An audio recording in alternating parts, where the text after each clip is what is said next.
Um, this is mainly going to be an opportunity for you to just respond to me. I just want to tell you what I laid out here. Um, the conference, well, the book that I was referring to is there. There's another book that struck me a couple of years ago with one of the dilemmas of the American Christian churches. For a long time, we kept thinking, well, we're Christian, we're going to go make the rest of the world Christian. And we neglected our own country. And so Daryl Gooder, a number of years ago, many years ago, put together an edited book of people who are interested also to remind themselves we're a sending church into North America too. And so I encourage you, those of you who say can't travel to other parts of the world, but anyway, it's a good read. And in this book, when I went to Ghana with Belinda and company and others, I went to this seminary and the Trinity Seminary in Accra. And I asked the president, who is a member of the Evangelical Presbyterian Church of Ghana. Now they have a new president. Do you have any books on African Christianity? How do Africans understand Christianity? I said, well, he said, here's the book I wrote. And the Airways, wow. This is not used like the animal use. This is Awe is the language of the people in northern and also in Togo. And so this was his doctoral dissertation of looking at the Sermon on the Mount through the lens of the Aways of Ghana. So I'm still making my way. It's academic, so it's not just a quick little read. And then this was the New Wilmington Missionary Conference is not a Presbyterian conference per se, but it was started by Presbyterians and continues to be supported by Presbyterians, but it's missionaries from all kinds of paths all over the world, different missionary philosophies and so forth, but they've been going, I don't know, over 100 years. Anyway, it's where we chose to meet because Presbyterians also went there. And then all these postcards, here's Joshua. Yeah. For you who don't know Joshua, this is an older one. I have a newer one. But these postcards are just some pictures that the many mission co-workers that we've had in different parts of the world. Some of them actually have finished their service before this year, and others are now finished with their service. Did you? Everybody registered the past tense there. Yeah. That Robert said these are mission co-workers that we had. Yeah. So all of these people lost their jobs. Yeah. They're all laid off. So, not quite all, but a few were retained for. We are seeing global ecumenical liaisons needing to be in 4 continent locations. So a couple of the people who have already been on those continents have been asked to stay on. But when you have 10 mission co-worker teams in Africa, and now you're down to 1 or 2, some of the mission co-workers were not consulted, their partners weren't consulted, and they're saying, how is 1 or 2 people going to really know what's going on the ground in an area where I think we have 700 million Christians today, collectively in Africa. So these are just some pictures just to give you some idea. And this was actually put together. It's called With You Always. If you go on the New Wilmington Missionary Conference for 2025, there's a link at the top that says With You Always. If you click that link, you can actually view all 4 of the sessions over the 2 days and just, hear what was being said or done. Sometimes we were in small groups, so it's just kind of dead time. You're not hearing anything. But this also contains some of the mission co-workers who have been on the field, and a lot of these people were there. So I'm just going to let you pass that around if you want to look at it. And if you wonder about mission networks that are existing still, I just, where I got this mission network list? I got it from a Google search. I couldn't find it on our Presbyterian Mission website because they've been changing everything with the unification and changes. And I said, where? So I just Googled it, and this much came up, but this is not complete. We have about 40 something. But if anybody's interested in knowing what are all these other mission networks, where are they in the world? Because you may say Caribbean, I love the Caribbean, I'd love to be involved, anyway, there are many different parts of the world. And this came out of the mission conference also. There are 3 overtures that are asking if presbyteries feel inclined to send them to next year's General Assembly, that they run it by their presbyteries, edit, add on. And what they essentially are is, the first one was just asking, how did this happen that we ended world mission? Because to best of my knowledge, I have yet to identify any human beings that have stepped forward and say, we were part of that decision. It was a commission given the responsibility, but the best of my knowledge, I don't know who on the commission, if any people, made that decision. I don't know. It's kind of like you hear about shadow dockets. Yeah. It kind of seemed like a shadow docket. So one of the overtures asked for more information and clarification about how this decision was arrived at. We knew we were financially in trouble because there was a $5 million gap in budgets. And we knew that we used to have what used to be called the Presbyterian Mission Agency and the Office of the General Assembly. And they were kind of like 2 different entities. And when you were trying to figure out things, sometimes, no, it's not in the Office of General Assembly, it's over here, Presbyterian Mission Agency, where they'd say, no, the ecumenical work is not here, it's over in the Office of General Assembly. And we've become so small that we didn't need these 2 branches, so to speak. So they wanted to have one entity. And in doing that, the Presbyterian Mission Agency is over. I don't know about the Office of General Assembly because those are such administrative roles. They have to continue, but we no longer have an executive director of the Presbyterian Mission Agency and a stated clerk. We only have a stated clerk now doing everything. And you may remember years ago in the church, we used to have that as stated clerk as the highest elected national figure, and they make decisions. But from where I sit, I've been an executive presbyter. It's enough work for me just to have one person and not have any associate staff. I don't know how Jihang Oh, who's the stated clerk, is going to handle all this. She'll have other people, but there is no more executive director that used to handle some of the program agency things in our church. So that was, again, part of the decisions that were made.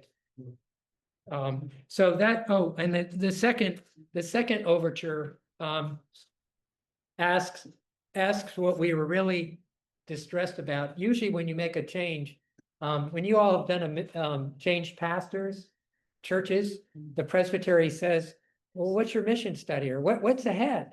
You know, and you get to this thing, you have to take time to kind of figure out, what do you want the next pastor to do, or what do you want the church to be known as its mission for people who are interested possibly being your next pastor. Well, we thought that when World Mission ended, that then there'd be a rollout of, this is the new vision. Here's the biblical basis or the theological basis, or this. We haven't seen it yet. And so that was another big distressing thing, because in the Reformed tradition, we are very theologically, biblically based. And we felt like we didn't have a vision. The church at large didn't have a vision. And so the second overture is asking that the General Assembly clarify, what is its vision to be globally engaged beyond just global ecumenical liaison? Where do mission networks fit? And right now, my understanding is mission networks have a lot of free spiritedness. You're not going to be like told by the denomination, this is what you do or don't do. They want to be connected theologically to what the Presbyterian Church USA is, but they are not going to be controlled by, they're not going to be funded by. So they have a lot of leeway as to what they want to do. So the Ghana Mission Network in Tema, for instance, invited the National Black Presbyterian Caucus to send some people. And so that was a new group of people coming who are feeling like, given their heritage of being from Africa ancestrally, some of them wanted to say, how can we reconnect with Africa? So the Ghana Mission Network may include more of the National Black Presbyterian Caucus.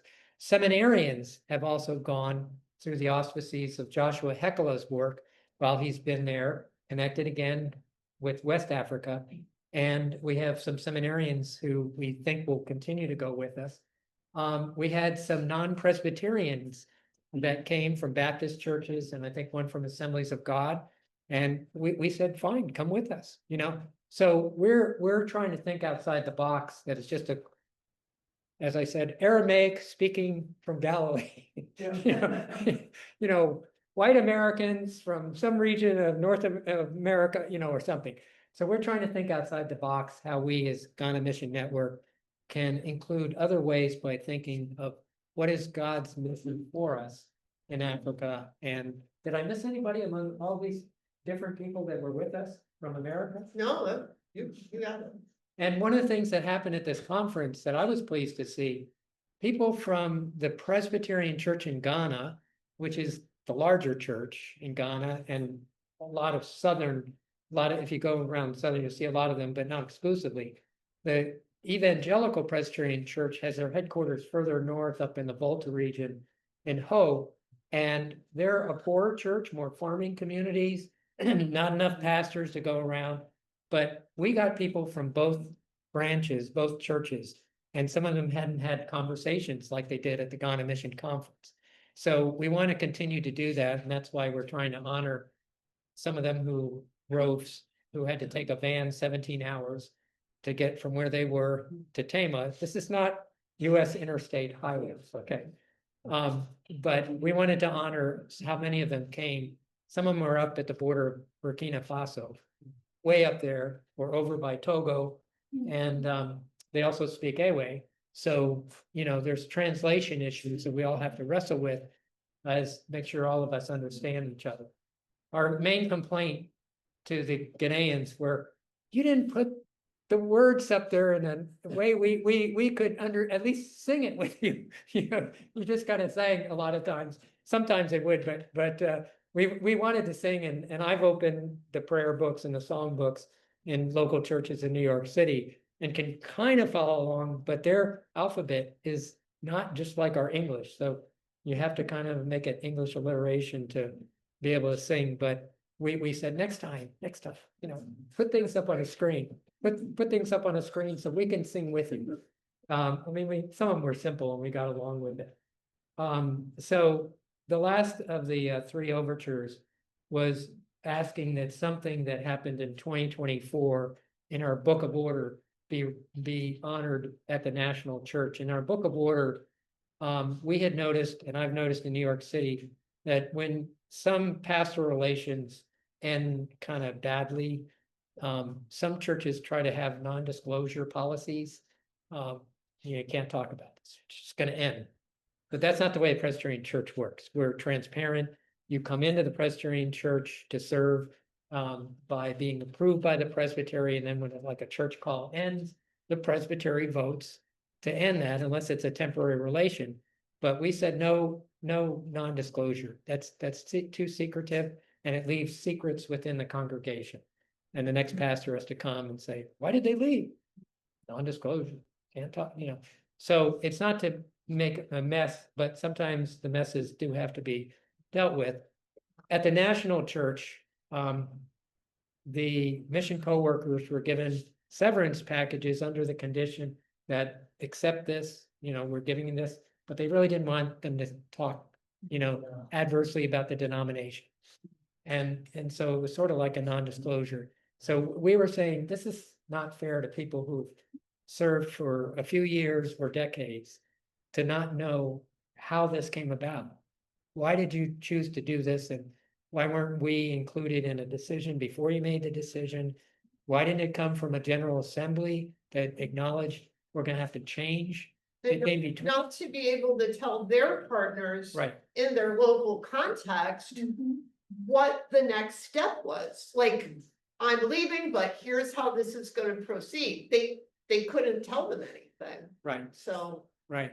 So, you know, that's why so many of us were lamenting, feeling distrust and so forth. And I think that some of the people who are continuing that didn't make the decision, but are in a position to be the lightning rods for all the, you know, stuff stirring, they're in an awkward position because they want to support mission networks. They want to support the global ecumenical liaisons of 4 continents. but they know that there's a feeling of distrust out there, and donors have already stopped giving in the way they used to this year because they said, oh, world mission's over? Well, we'll go to the Reformed Church in America who has missionaries, or we'll go to the Presbyterian Church in America, which has missionaries. And so they didn't want to destroy that, but at the same time, the communications have not been solid enough to say, this is our new vision. This is the theology that girds it. We as a General Assembly decided to do this. So there's going to be a lot of scuttlebutt at the next General Assembly. But we want to keep connections going where people want to keep. Go ahead. I just take any questions at this point. I just wonder how much of, can you speculate how much of this has to do with not much money? Well, that was what we all said at the beginning. Not much money. Yeah. But there are other areas of the peacemaking program is gone as we used to know it. Yeah. Some other programs have ended. as we know. We had Matilda Parker come through from Liberia. That was such a great connection for us, and we actually sat with Lois Help and talked about really working to start a Liberia mission network. Yeah. With Matilda Parker helping with that. So that peacemaker program that brought people like her around, that program is ended. Yeah. So to answer your question, I actually got a chance when I went to Seattle for another event to meet with the executive presbyter of Seattle, who was on this commission to make a decision about how to change, and he was in the finance area. And I asked him about it, and he gave me some really hard numbers that he said, the World Mission Program, I think, has been losing like $1 million a year, and they've just been kind of draining reserves to keep people on the field and stuff. So he had he wasn't convinced that we could have saved the whole program as it presently exists. He said the finances are real, and the latest Presbyterian News Service had 5 main streams of giving, and all of them are going down. All of them. There's not like anyone that's like, same or going up. So that's the reality of the streams of giving from our members. And we don't have like a big endowment that's invested in Wall Street and making gazillion bucks. We're not going to go to, what's that coin? Crypto. We're not going to go into cryptocurrency and speculate, and all that stuff. So there were, and bringing this together was going to be a necessity, but we just didn't see the complete ending of World Mission coming the way it did. We thought maybe it might be reduced or something. Any of the folks that were laid off stayed on as volunteers? Yeah. Joshua told us, I want to stay in Ghana. And so we've raised at least 40,000, and there's more monies to be added to that. He said he believes he needs like a annual budget closer to 80,000. Part of it is there's one side of the criticism from within our church was, why are you getting so much money when the people in Ghana make nowhere near that? So if we're really going to be companions, why don't we not live closer to the economy of the people that we're living? And I've been with missionaries who've done that. I mean, they just, they don't have much, and they live like the people among them and so forth. And we've had, social workers, Dorothy Day and others, in our history that have lived, if they're living in poverty, I'm not going to live high above their level. So that's been a criticism of younger generations, that why are they getting so much money? For Joshua and for the National Church, it was so that they would have health care through the Presbyterian Church or through a relationship with the Presbyterian Church, could be taken out of the country if they had a medical emergency, and many of them have had medical emergencies. Could be taken out of the country if there is a crisis in the country, like in Sudan, Congo, or wherever, and also so that they could have a pension. And those are things, healthcare and pension, that many of the people we serve in the world don't have. And Does so, Josh have a home here in the United States? yes, He does. He has a home that was deeded to him by his deceased parents. So, I mean, when he comes back, they'll have to live, that's enough to live in our. Well, he rents out his home in Minnesota. And I think that's what he's doing, but he was deeded the home by his deceased parents. And, but he wants to live and continue to live in Ghana. He has a contract till the end of the year with the Peace USA because he had 6 months was given to everybody. And then plus how many extra years you've served. And so his goes to the end of the year. So we're quickly trying to wrap up. He wants to stay there. Other mission workers got an opportunity through Mission Networks. I have a friend in Costa Rica. She's got 40 people on a Zoom meeting, and collectively they raised money and committed. We want you to continue teaching at the seminary that trains people from both Central and South America, and has been doing a phenomenal job. And they wanted to keep it. So they've raised all the money to do it. It's not going through the national church, it's coming from the donors. And other people found other denominations. The Reformed Church in America worked with Jim McGill, who came to the conference with us. He's in Niger, and he may not be working in Niger with the sanitation program, but they want him to continue that same kind of ministry because they're doing it in other African nations. So some people have found that, other people have chosen to get other work, and some people have just retired. One of the sad stories was in Cameroon, Jeff and Christy Boyd I've known for years, doing a phenomenal job, but they only offered Jeff to stay on. Not Christy. I said, they're married. How do you do that? Yeah. So anyway, so he decided, no, it's either both of us or none of us. So there's been some hardships like that, but people like Doug Tilton, who was a mission co-worker supervising areas of Africa, he's going to continue in Africa. He knows Africa, so he's going to be there. They've got different people in different continents that have been working there. Those are the ones that do get the privilege of continuing as a global ecumenical liaison. But it's, instead of being like a sending church, that's a model that's we can talk more about, but that's always sending. We know what's best. We're going to send people to you. We have the money and so forth. We're changing that kind of a model and mindset because it also created dependency relationships that didn't co-develop.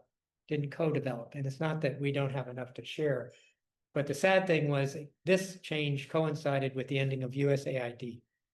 And it was like, wait, you took all of them out. Now you're taking our missionaries out of like the continent of Africa. So it added to, some of the pain. I'm not trying to add more to the pain, but what has really raised up is it's the mission networks now have much of a free hand to not be dependent on national as to what they want to do.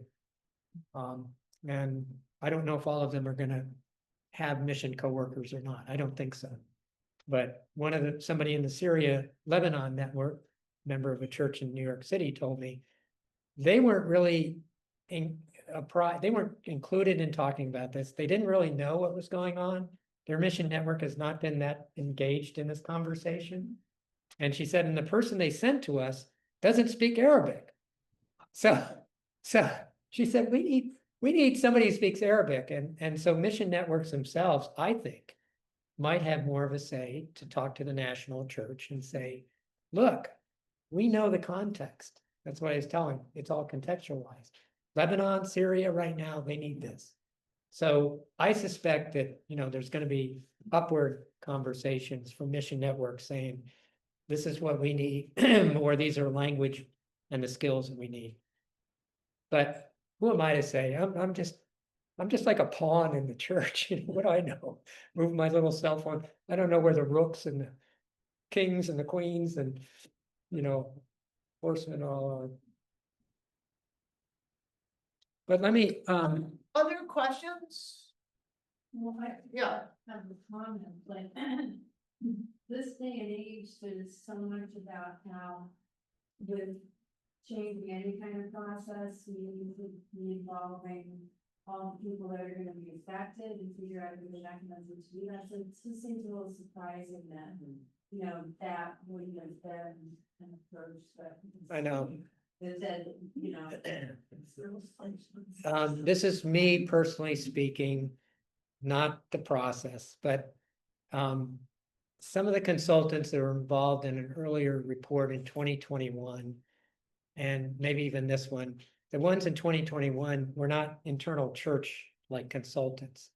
And the report that they created, which was for the PMA, Presbyterian Mission Agency internally, began to set some of the plant, I don't know if it's a seeds or pull out, you would know, machetes to cut off branches of our church.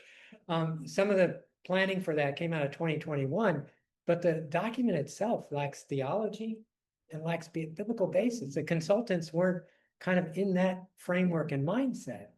And so I don't know if this is a product of moving fast with consultants, as these people are known to work with bigger organizations or not. But I do think that I felt blindsided that there wasn't more of a conversation with our partners. But you know, there's a younger generation of people coming in that have been people of color, LGBTQ, all these people have been excluded from mainline Christianity for decades. And they no longer want to be excluded. They no longer want to see patterns of mission, patterns of the church that excludes and diminishes their role. And a lot of that is national, internal national issues. And the church, if you follow the Matthew 25 directive, has often been turning more internally to the people who are in America and the needs of people that we have long neglected and not listened to. And their voice carries also. In the last General Assembly, they were saying, we shouldn't have any international mission partnerships. I mean, this was a voice, not a decision, unless our international mission partners accept the full inclusivity of the Presbyterian Church in America. And I spoke to a committee about that because we were working on a covenant between the Evangelical Presbyterian Church and the Presbyterian Church USA. And I said, well, doesn't that reek of not only colonialism, but ecclesiastical supremacy? That we know what's best for the world, and they didn't put it into that particular area, but it's rising up that this inclusivity that we have, we shouldn't have partners that don't want it. And it took, how long did it take us to include people in our church? Over decades. I mean, when I first came in the church in 82, they were still saying 1978, we decided not to include homosexuals. They were using that term at that time in the church. So they're feeling like time has come, you know, not to exclude, and we don't want to be in partners. And that's a small group, but it's a vocal group. And so that has some bearing on, are we going to work with churches that, and I'll be specific, you know, certain churches in parts of the country that have written national laws excluding LGBT people from their society, or penalizing them if they do that. And it's a missional question that we all have to wrestle with.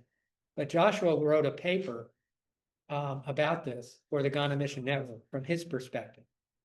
It was a long paper. I think it 8 or 11 pages. No, but it was so well done. Yeah. I'd like to have a copy of it.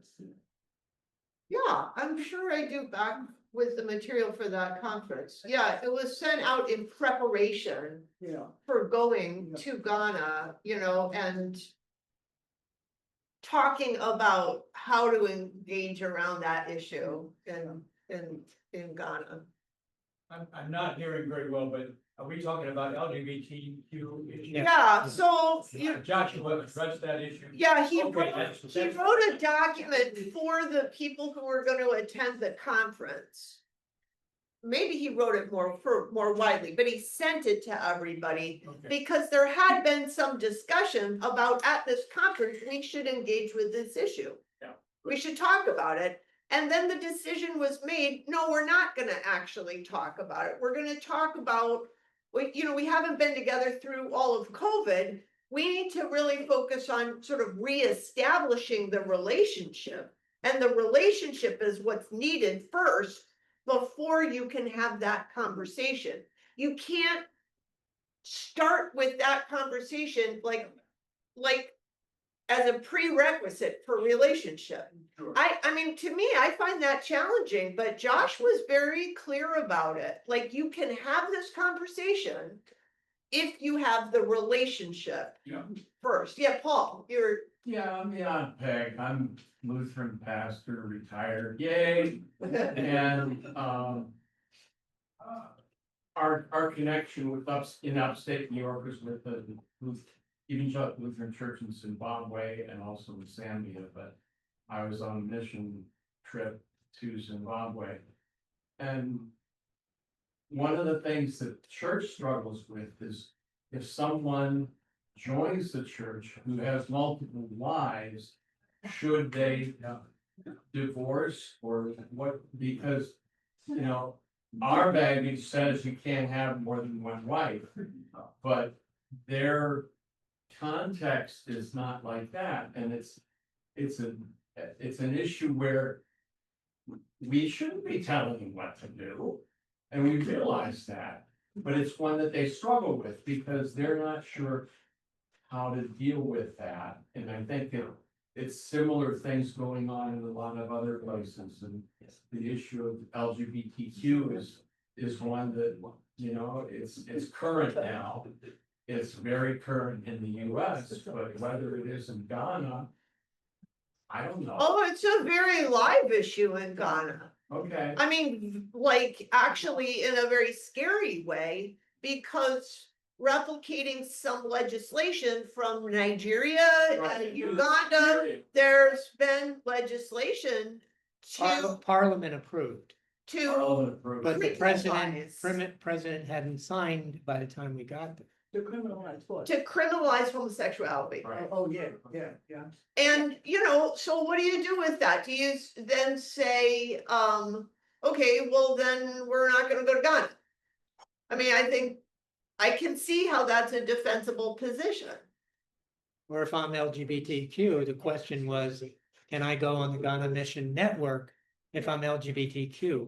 Will I be in danger in this country? So that's why Joshua wrote the paper. My openness to the LGBT community came because my first mentor in the Bronx was a gay pastor that would have married had marriage equality happened many years earlier. And I can't tell you how much influence he had, not about just LGBTQ, but just on my life as a human being, as a Christian and so forth. And I mean, it was just like you said earlier, relationship matters. And I had likewise people in the church who were in the choir and artists and so forth. And it was just like, God, I love these people, you know? And so, but it was because of relationships that sometimes can change that. My father changed his views when he found one of his granddaughters was gay and was being rejected by her gay sister. And he said, I don't get it. They're family. I don't get it. Now, I thought, oh, my dad's moved along. So, you know, relationships matter. And so we wanted to continue that relationship. So there is a book that if you ever want to do a deep dive into paradigms of how we've understood mission or different groups have understood mission during different periods of time, Bosch has written a book called Transforming Mission. And he talks about all the way up to about 1982 from the first century, different paradigms of mission that people have said. Like one of them was, if you go to church, you're saved, you know, you're good. That's all you need to do. If you follow our liturgy, that's good. You know, and others, you know, have even from out of the Protestant Reformation and splits have sometimes, you know, we've valued scripture in the Bible, but to this day, there are people who place the Bible above God. You know, they'll quote you scripture, blah, blah, blah. And you think about it, there's something, they don't seem to know the whole Bible and the whole story. So, you know, there's ways by which even we who have valued the Bible have sometimes led to people to put the Bible above God and above what we would say was the work of the Holy Spirit, which is done in community, which is done, you Presbyterians need to honor that. We make decisions in community, not individually. We don't have, that's why we didn't have bishops and popes and so forth. We said, no, one person can't tell the whole church what to do. Yeah. And So- the consultant can't step in Right, the yeah. role of the bishop, Yeah, exactly. So community still, Margaret's got a question, and then we should Yeah, land the plane here. This may be an apples and oranges question, but when I think of the Presbyterian Church, and I think internationally, and think the mission side of it, and my family was involved with that for a long time. I also think when there's some disaster internationally, one of the things we always hear is, well, give to Presbyterian disaster assistance because they have people on the ground who understand the situation and know how to do that. Well, are they referring to the people in the mission field No. who are now no longer there, or is this No. totally separate? no, there's a group that we work with internationally called ACT. Don't ask me what the acronym means. I met the director in Geneva a couple of years ago, but we have international partners who are more trained for disaster assistance. It's very specialized. And that's why I worry about cutting FEMA, because these are people who are specialists and know how to do it. PDA will continue. And so PDA is That's much Presbyterian disaster disaster assistance. assistance. PDA will continue, most of PDA's work as Presbyterians is national.